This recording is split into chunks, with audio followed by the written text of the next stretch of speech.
Hello everyone, आप सबका स्वागत है मेरी वीडियो में।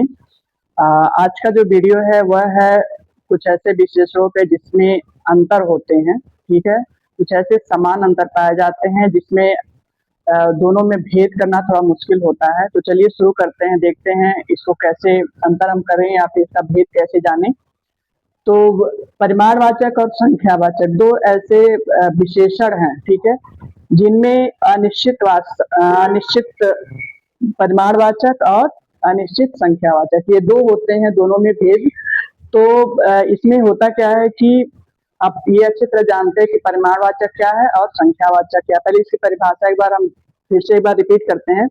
परिमाणवाचक हमेशा वस्तुओं की नापतोल करता है, ठीक है, नापतोल करता है, उसका माप बताता है, वजन बताता है। और संख्यावाचक क्या करता है, उनकी संख्या को बताता है, गिनती को बताता है। ठीक है, तो जब आप देखें कि इस तरह के शब्द अगर कहीं भी दोनों में यूज किए गए हैं तो आपको देखना ये होता है कि अगर वो चीज हम गिन सकते हैं तभी वो संख्यावाचक में आएगा। अगर हम उसको नाप तोल सकते या फिर गिन नहीं सकते हैं, सिर्फ नाप तोल कर सकते हैं, तब वो आता है परिमाणवाचक में। ठीक है, तो देखते हैं कुछ उदाहरण इसका। जैसे मान लिया परिमाणवाचक में कुछ सामान, ठीक है, हम सामान की जो है क्वांटिटी को ही देख सकते हैं, उसको हम गिन नहीं सकते हैं। कम चीनी, ये भी है, इसको हम सिर्फ वजन कर सकते हैं, इसको गिन नहीं सकते हैं। ज्यादा दूध, इसको भी हम गिन नहीं सकते हैं। उसी तरह अधिक बातें बहुत सारी हो सकती हैं। बहुत कूड़ा, ज्यादा कूड़ा, उसको भी हम गिन नहीं सकते हैं। ठीक है, उसी तरह संख्यावाचक में क्या है, कुछ बच्चे, ठीक है, इसमें हम गिन सकते हैं वस्तुओं को। कुछ बच्चे यानी बच्चे जो है हमको गिन सकते हैं कि कितने बच्चे हो सकते हैं। अधिक लोग, यहाँ लोगों की संख्या भी हम बता सकते हैं। ज्यादा कॉपियां, यहाँ भी हम कॉपियों को काउंट कर सकते हैं। बहुत लोग, ठीक है, यहाँ भी लोगों की गिनती हम कर सकते हैं।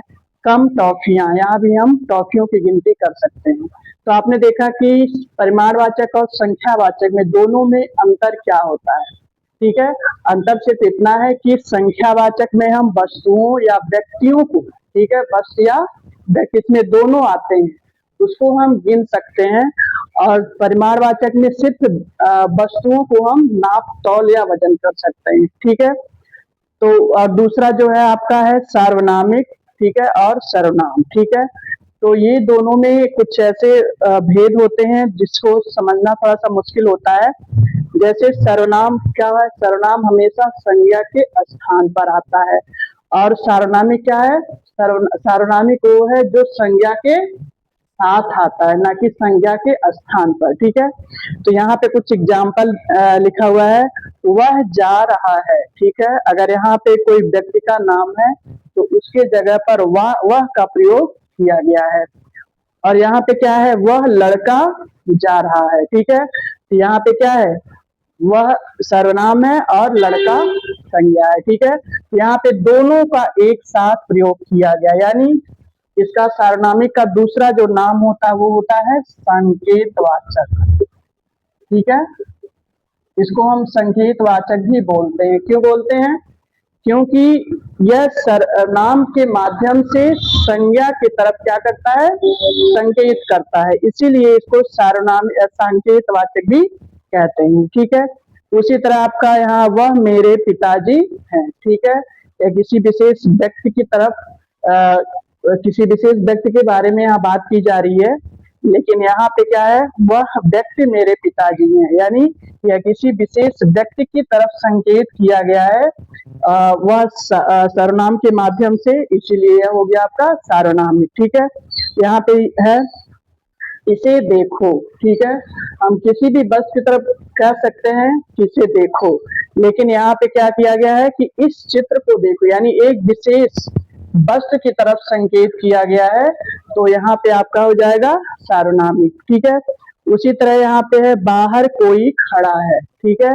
ये आपका है आप सर्वनाम। ठीक है, लेकिन यहाँ पे क्या है, बाहर कोई व्यक्ति खड़ा है, यानी किसी विशेष व्यक्ति की तरफ यहाँ पे संकेत किया जाता है। एक चीज और यहाँ ध्यान दीजिएगा कि यहाँ जो भी संज्ञा का प्रयोग किया जाता है वह हमेशा जातिवाचक संज्ञा होती है। ठीक है, तो आपने देखा कि इसमें क्या अंतर है दोनों में। पहला तो आपने परिमाणवाचक और संख्यावाचक में अंतर देखा। दूसरा आपका सर्वनाम और सार्वनामिक में अंतर। मुझे उम्मीद है आपको ये वीडियो पसंद आया होगा। अगर कोई डाउट है तो प्लीज कमेंट जरूर करिए और मेरे चैनल को सब्सक्राइब जरूर करिए। आपका बहुत बहुत धन्यवाद।